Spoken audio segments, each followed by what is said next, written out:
Hello YouTube, thought we'd do another video here.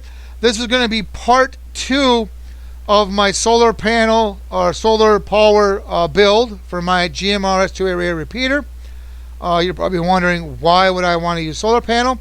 Well, you can use it for a battery backup for one, and two, if there's no power where you want to put this repeater at, solar panel would be the answer to that. So if you want to put this on a mountain, on a hill, this is how you can calculate what you're gonna need.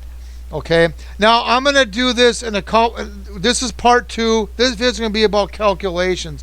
I think what we're gonna do is we're gonna separate the hardware part of it from the calculations video to keep the videos kind of short. So part 3 will be wire gauge size. How big of a wire do I need to handle the current that I'm going to be using? Fuse blocks, we're going to talk about how to protect it with fuses.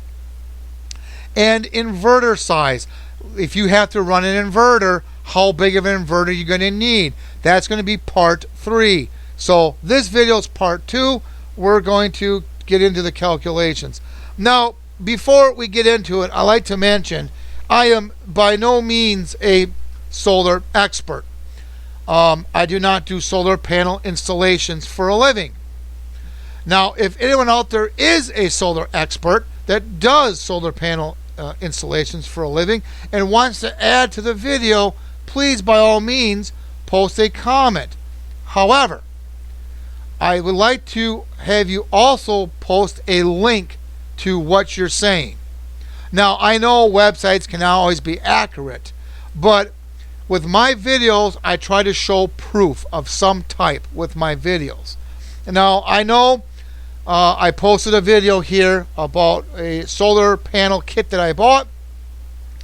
And some people are kind of wondering if it's really a 200-watt solar panel. And it may not be. I do not know either way. However, to my knowledge, maybe I'm wrong, there's no website that tells me how big physically a solar panel needs to be. Meaning, I'm not aware of a website that says a 200-watt solar panel should be 31 inches by 41 inches. I'm not aware of any site that does that.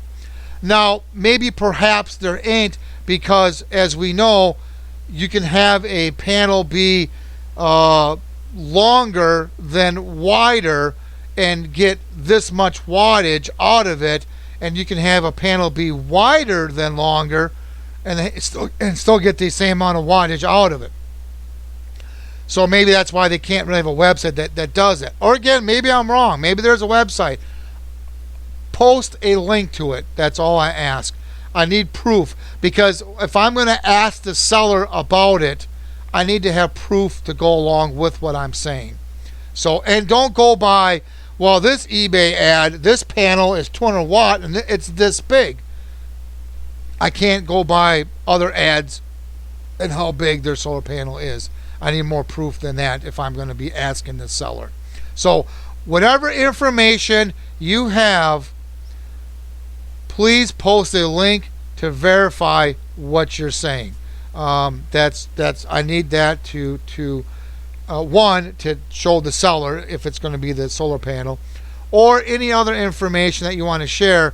I like to have some web links to kind of prove to what you're saying, and that shows that what you're saying, hey, well, he did read it from this website, so okay, well, it should be true. I mean, again, not every website's true, but you kind of get what I'm going here. So post some proof along to what you're saying. Again, I'm not an expert. I don't do this for a living, so I'm just going by from what I know. So again, I welcome all knowledge in the comments along with links, please. Okay, so now we're going to get to, if you followed my part 1 video, I calculated how big a battery I need, how much current draw my setup is going to take. I'm not going to go into details on how I did that. You can watch that video. I'll post that link down below. Now, I calculate approximately a 37 amp hour battery. But I am going to say this. I am calculating for the worst case scenario. And what I mean by that is I went by what the adapter said for output current. 2 amps, 1 amp, 3 amps. This is maximum. This thing is maxed out, meaning my repeater, everything is under maximum load every minute, every second, for hours.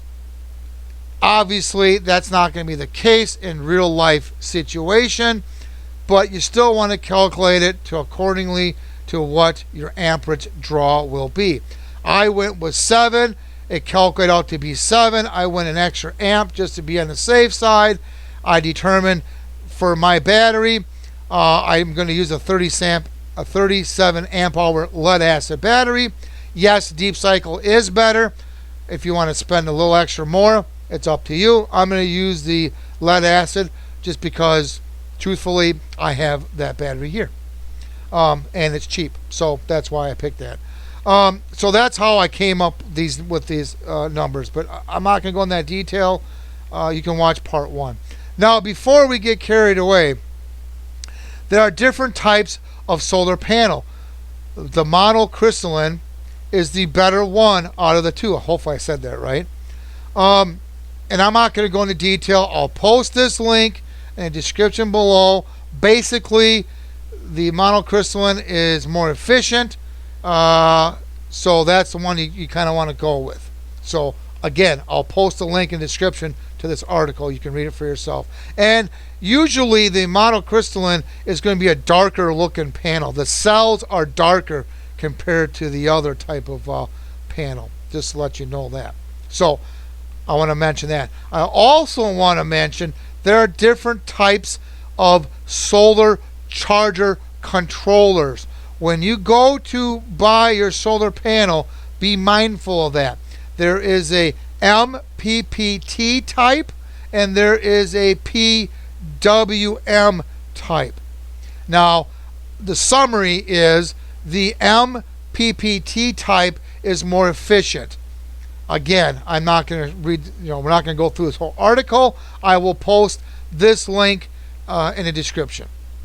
So with that being said, now let's calculate how big a panel am I going to need for my setup. Your setup might be a little different due to depending on how many amps and how big a battery. But for this example, we're going to use my setup. So I need to calculate how many wattage do I need my solar panel to be. So we're going to go to the solar panel website here. I'll post a link again in the description below. We're going to be using a 12 volt battery. We're going to be, in my case, it's going to be a 37 amp hour battery. We're going to use a lead acid battery. I'm going to say 60%. I mentioned this in the other video.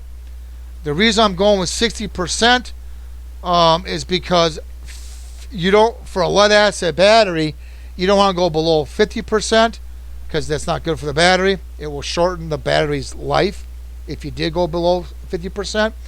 And the other reason I'm going to go with 60% because I live in Wisconsin and it gets very cold. And when it gets cold, the battery capacity dwindles a little bit, goes down. So I'm picking 60%. You can adjust accordingly to that. Now, here is where I was talking about the solar charger types. Now, the PWM, if I enter that and I go with, I believe, the peak charge time in sun hours, and I'll show you how to calculate this. It's 4 hours approximately.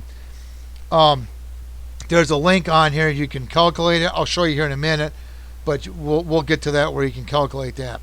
So if I hit calculate for this, I'm going to need a 160 watt solar panel. Now, if I change this to the other type, I don't need such a big solar panel. But truth be told, as you saw, 130 watt to 160 watt is about 30 watts difference. Now the price difference you'll see between the PWM charger and the MMT charger. Now when you do solar panels, they come in wattage, and they usually go 100 watt, 200 watt, 400 watt, 600 watt, etc.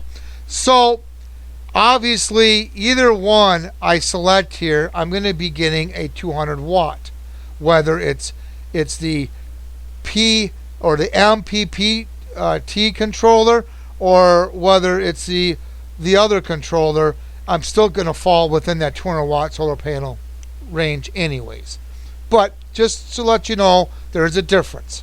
Okay, so now you're probably wondering, well, how do I calculate my peak sun hours? So if you click on this link, it will take you to a website, and you can enter in your zip code. Now I am going to use Chicago here for an example. Now the solar angle, you can leave it at blank. They'll use the default, or you can go ahead and calculate the tilt angle. I'll show you more about that in a minute. Same with the azimuth angle too. We're going to leave it blank. But if I calculate for the Chicago area, my peak time is going to be 4.01. Well, that's why I entered 4 in my calculator size here. Okay, so that's why I entered that, because that's what the peak time is for my area that I'm using for the example. Now, if you want to know the angle of what angle your solar panel should be at, there is a website. Like I said, I'll post all these. Now, if I use the same example, the Chicago one, it's going to tell me 32.3 degrees from for an angle. Now this is the optimal year-round, and what that means is, if you look at these numbers for the zip code I entered, obviously springtime, summertime, they're all different. But if you want optimal performance year-round without having to go out there and readjust it, you're going to go with the 32. The springtime will give you the best setting for year-round charging. So that's how you figure out the angle you're going to need. Now the again, you can, I'm using the Chicago for my azimuth angle calculator. You can enter in your zip code, and you can calculate the angle, which is true south, and this will tell you exactly how you should be pointing your solar panel to. Now you can use there's probably apps on your phone. You can use like a compass app and all that stuff that will help you get this if you want to be real technical on this. But like I said, all these links will be posted on my on the description, and I'm also going to post them in my solar panel forum, so all the information will be in one spot. I'll also post it there. But this will kind of give you an idea how to what you're going to need. You want to make sure the location you're going to put this repeater has a pretty decent view for the south. I mean, not to have too many trees blocking it, obviously. And also, too, keep in mind, when you do your solar panel, if you live where there's snow, probably not a good idea to put your solar panel on the ground, because if it snows a lot, it's going to be covered by snow, obviously. So you might want to put your solar panel on a pole. Now, if you're using a small panel, you don't need much of a pole.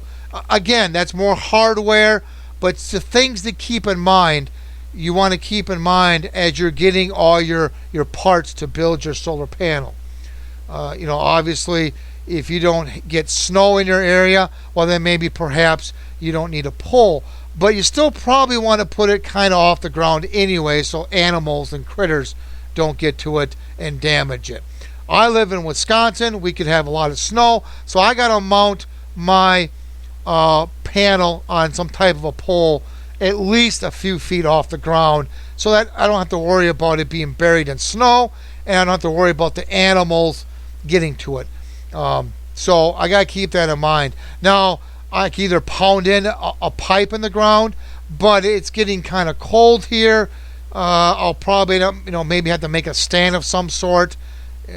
Pounding the pipe in the ground would be your better bet, and that would make sure that it doesn't tip over. So that would, things to keep in mind as you're gathering your parts. Do I need a pole? How big a pole do I need? That's, again, we'll talk more about that in the hardware, but I just want to kind of make a point of that now about that. So, but other than that, this should give you an idea of how to calculate your wattage, how big a panel you're going to need, your angles, all that good stuff to get you a good start. So if you have any questions or comments, please post them down below. Please subscribe. Thank you, and have a good day.